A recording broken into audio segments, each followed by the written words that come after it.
Alors, je vous montre ma recette de ma petite épaule, pas épaule, cuisse de dinde farcie.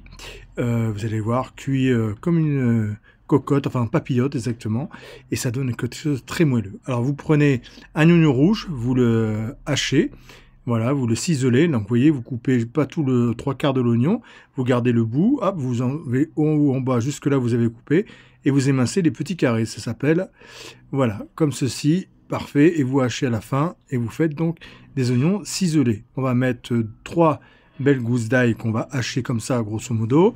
Pareil, on va ciseler les échalotes.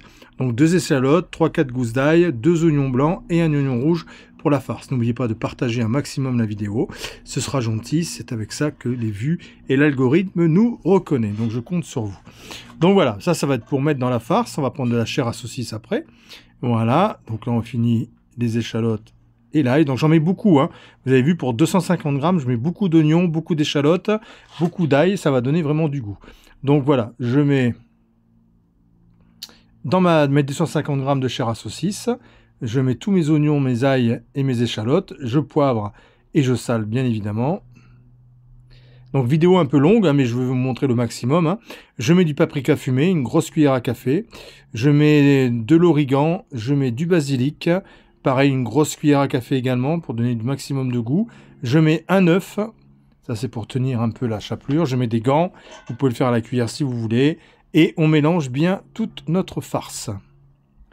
Voilà, donc jusque-là, rien de compliqué. Et je peux vous garantir qu'elle a du goût, hein. On met quand même du paprika, beaucoup d'oignons, beaucoup de tout ça, donc ça fait pas mal. Je prends ma grosse cuisse de dinde et j'enlève bien sûr l'os à l'intérieur, les deux os, hein, tout simplement. On prend le couteau, on passe de chaque côté de l'os, on passe le couteau dessous et on gratte bien l'os avant de l'enlever pour garder le maximum de viande. Alors ce qui est bien, c'est que c'est pas excessivement cher, la cuisse de dinde, même la chair à saucisse. Là, on a 250 grammes de chair à saucisse.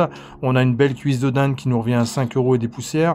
Donc vous voyez, même allez, pour 10 €, vous faites pour 4 personnes sans aucun problème et c'est super bon. Donc n'hésitez pas, ça c'est des plats qui sont super intéressants. Voilà, on a enlevé l'os au milieu, il n'y a plus rien, il n'y a plus d'os, rien du tout. Donc c'est parfait. On gratte encore s'il reste un peu de viande dessus pour le remettre dans notre cuisse de dinde. Voilà. On va saler, poivrer bien sûr l'intérieur parce qu'après on va la rouler, hein, comme une épaule d'agneau ou comme un gigot, hein. Donc sel, poivre toujours. Voilà. Et là, je vais ouvrir les gros... Vous voyez, pour agrandir encore ma cuisse de dinde, j'agrandis je coupe à l'intérieur pour les gros morceaux pour agrandir ma cuisse de dinde. Ensuite, je mets ma farce et j'en mets de partout. Alors, bien sûr, ça va déborder un peu tout ça, mais c'est pas grave. Ce sera gourmand et au moins, quand vous coupez une tranche, vous avez beaucoup de farce. Voilà. Donc, j'en mets bien partout. Et on va la rouler. N'oubliez pas de partager, c'est important, toute la vidéo. Voilà, donc là, on la roule comme une épaule d'agneau, hein. On serre bien. On garde toute la farce à l'intérieur le plus possible. On la remet dedans et on va ficeler ensuite. Vous achetez de la ficelle spéciale nourriture, hein, spéciale viande. Voilà, ça se trouve partout, hein.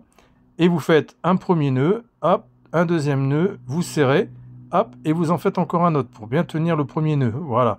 Et ensuite, vous passez la ficelle par-dessous, vous voyez, hop, par devant. Et vous allez faire un aller-retour comme ceci. Vous serrez bien à chaque fois. Chaque fois que vous avez passé la ficelle de l'autre côté, vous serrez bien. Et vous revenez au départ pour ficeler avec le bout de ficelle qui reste. Et vous reficelez pareil, vous faites 2 nœuds, vous serrez, et vous refaites un nœud pour tenir le tout. Voilà, là on ficelle une viande, vous voyez, là elle est bien ficelée, elle est parfaite. Alors on pourrait le mettre dans un plat directement au four, mais ça va être un peu sec. Si vous voulez que votre volaille comme ça reste bien tendre, vous pouvez acheter des papiers de cuisson, vous savez, qui vont au four.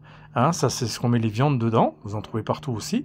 Et moi je la mets dans un papier de cuisson, comme ça garde son humidité, ça fait un jus super. Et du coup, ça fait une viande très moelleuse, comme une papillote en fait. Donc c'est l'avantage. Là, c'est un mélange curry, mangue et coco. Donc surtout curry coco. Donc je mets 2 belles cuillères, vous voyez, à soupe.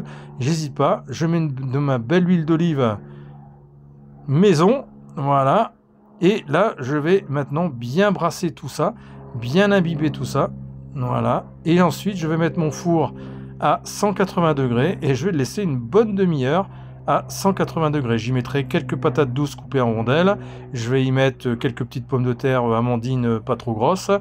Et voilà la cuisson au bout d'une bonne heure et demie, j'allais dire, non, au bout de 30 minutes, vous pouvez aller à 35, 1 minute, ça va bien aussi. Voilà, j'enlève le papier papillote, hein, et voilà, là on a un jus excellent, on a nos petites patates douces, les petites patates, et on va pouvoir enlever la ficelle maintenant. Donc là on enlève la ficelle avec un ciseau, sinon on n'en sort jamais, et on va couper tout simplement, comme vous avez vu au début de la vidéo. On va couper des belles tranches, regardez-moi comme c'est joli, c'est hyper tendre, hein, je vous garantis que c'est tendre, et on a un jus qui est excellent, donc sur les petites pommes de terre, ça fait quelque chose de divin. Voilà, la petite recette du jour, j'espère qu'elle vous a plu, elle n'est pas très excessive, elle n'est pas chère, donc profitez-en, et puis il n'y a plus qu'à la réaliser. Voilà, on met les petites pommes de terre un peu à côté, hein, un plat très rustique, hein, très simple, hein, rien de compliqué, hein. Mais voilà, au moins vous avez quelque chose en papillote, ça fait une viande bien moelleuse, bien tendre, même quand vous cuisez un poulet. Et regardez-moi ce jus, il est parfumé, il est waouh. Je vous explique pas, tout le goût qu'il a est excellent. Voilà, allez à bientôt pour d'autres recettes, merci à vous.